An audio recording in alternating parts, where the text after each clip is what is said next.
تو کتاب کے اوراق پلٹتے پلٹتے اچانک میرے سامنے ایک ڈیل آ گئی، اور وہ ڈیل اتنی حسین ہے ناظرین، بڑی توجہ آپ کو چاہوں گا، اتنی خوبصورت ڈیل ہے کہ اس ڈیل کو پڑھنے کے بعد میرے دل میں یہ خیال آیا کہ کیوں نہ جنید آج یہ ڈیل ہی لوگوں کو بتا دو، کیونکہ بات یہ ہے کہ یہ ڈیل میری تو نہیں ہے، نہ میری طرف سے ہے، یہ ڈیل تو ان کی طرف سے ہے جن کی وجہ سے اللہ تعالیٰ ہم جیسے گناہگاروں کو ڈھیل دے دیا کرتا ہے۔ میرا جملہ شاید پہنچ گیا آپ تک کہ یہ ڈیل ان کی طرف سے ہے جن کے صدقے، جن کے وسیلے، جن کے توسط سے، جن کے توسل سے اللہ تبارک و تعالیٰ ہم جیسے گناہگاروں کو ڈھیل دے دیا کرتا ہے، اور ڈھیل اس انداز سے دے دیا کرتا ہے کہ بہکا ہوا مسافر یا بھٹکا ہوا مسافر جو راستوں کا تعین صحیح طور سے نہیں کر پا رہا، وہ کہ منزل کا اس کو پتہ ہے، اس کو معلوم ہے کہ منزل کون سی ہے، وہ جانتا ہے کہ مجھے جانا کہاں پر ہے، لیکن راستہ بھٹک چکا ہے، کسی اور راستے پہ جا چکا ہے، کسی اور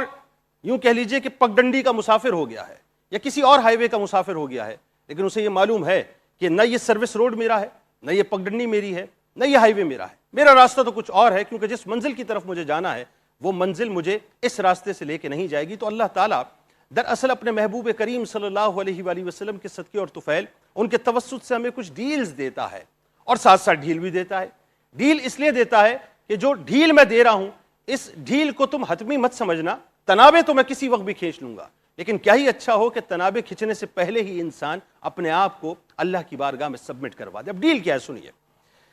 مولا کائنات مولا علی کرم اللہ وجہ الکریم سے روایت ہے کہ رسول کریم صلی اللہ علیہ وآلہ وسلم نے فرمایا کہ جنت میں ایک محل ہے، بہت ہی حسین سا خوبصورت سا محل ہے، وہ ایسا محل ہے کہ اس کے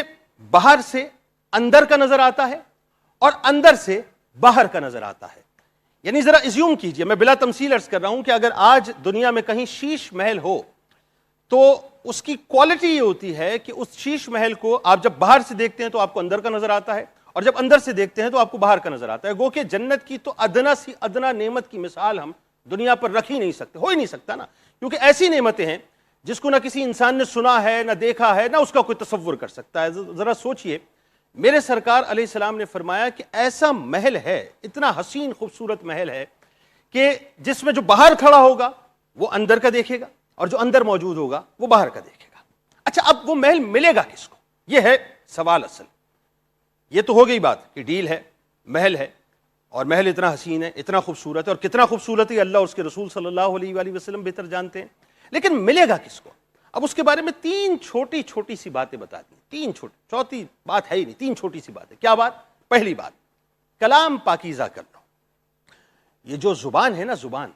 اس سے نکلنے والے الفاظ کو پاکیزہ کر لو، پاکیزہ کر لو، پاک کر لو، بری باتوں کو اپنی زبان سے نہ نکالو۔ دوسری بات، اس ڈیل کا جو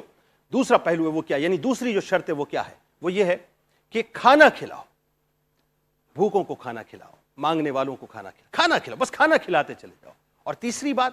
کیا حسین بات ہے کہ رات کو اس وقت نماز ادا کرو جس وقت سب سو جاتے ہیں، سب آرام کر رہے ہوتے ہیں، اس وقت اپنے رب کی بارگاہ میں کھڑے ہو جاؤ، کھڑے ہونے کے بعد اللہ اکبر کہو، اور بس اس کی بارگاہ میں سربسجود ہو جاؤ۔ یہ تین چھوٹی سی باتیں ہیں،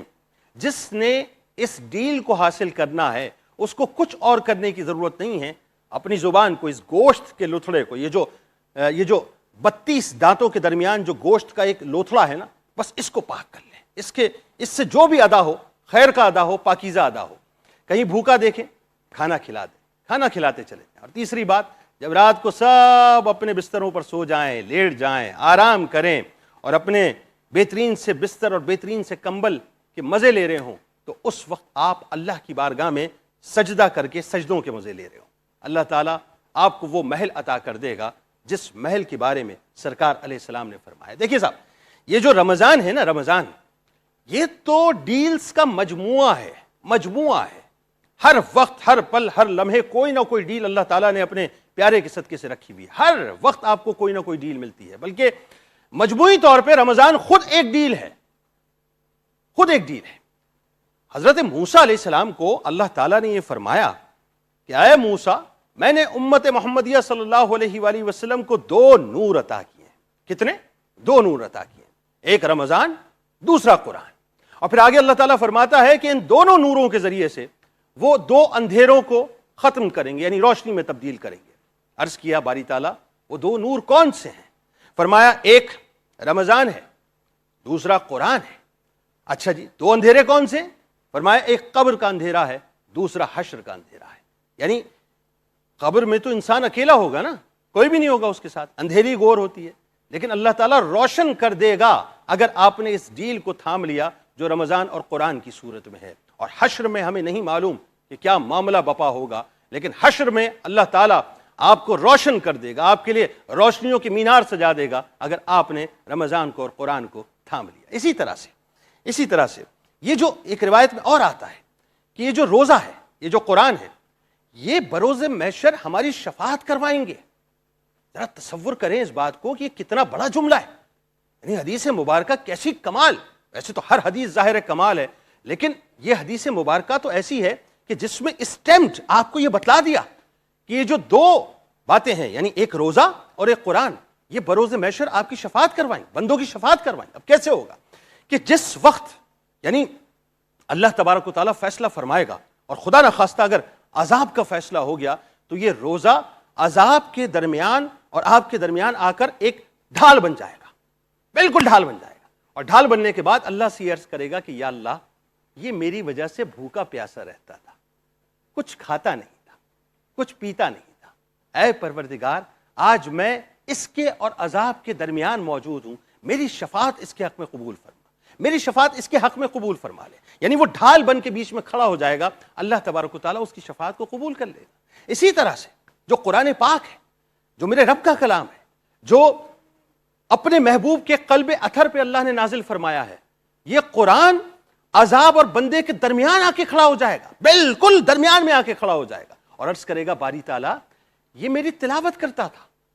یہ میری تلاوت کرتا تھا، یہ میں اس کو رات کو سونے سے بچا کر رکھتا تھا اور یہ جاگ کر تیرے کلام کی تلاوت کرتا تھا، اے پروردگار میری شفاعت اس کے حق میں قبول فرما لے۔ اللہ تبارک و تعالیٰ قرآن کی شفاعت ہم بندوں کے حق میں قبول فرما لے گا۔ تو کتنی پیاری پیاری باتیں ہیں صاحب،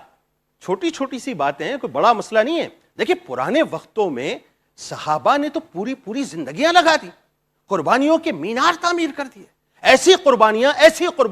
قربانیاں کہ تاریخ میں ان کی قربانیاں ایک روشن مثالیں بن گئی، اپنا سب کچھ سرکار علیہ السلام کی بارگاہ میں لٹا دیا، ان کے قدموں پر نشاور کر دیا۔ اللہ تعالیٰ کا حکم آتا تھا اور صحابہ کھڑے ہو جاتے تھے کہ یا رسول اللہ فدا کا ابی و امی، یا رسول اللہ کہہ کر اپنی جانوں کو قربان کر دیا کرتے تھے۔ ذرا سوچئے، اپنا سب کچھ لٹانے کے بعد، سب کچھ قربان کرنے کے بعد اس وقت بھی سرکار سے سوال کرتے تھے کہ یا رسول اللہ ہماری بخشش ہو جائے گی، ہمیں جنت مل جائے گی۔ وہ صحابہ تھے جن کے لیے قرآن یہ کہتا ہے کہ اللہ ان سے راضی ہے، وہ اللہ سے راضی ہیں۔ ہم پر کتنا کرم ہے اس امت کی حیثیت سے کہ ہمیں قربانیاں اتنی بڑی بڑی نہیں دینی ہیں، اتنی بڑی بڑی قربانیاں نہیں دینی ہیں صاحب، چھوٹی چھوٹی ڈیلز ہیں، اس کو اپنا لینا ہے، ایسے اپنا لینا ہے کہ جیسے اپنانے کا حق ہے۔ تو یقین مانیے جب ہم ان ڈیلز کو اپنا لیں گے تو اللہ اور اس کے رسول صلی اللہ علیہ وآلہ وسلم ہم گناہگاروں کو اپنا لیں گے۔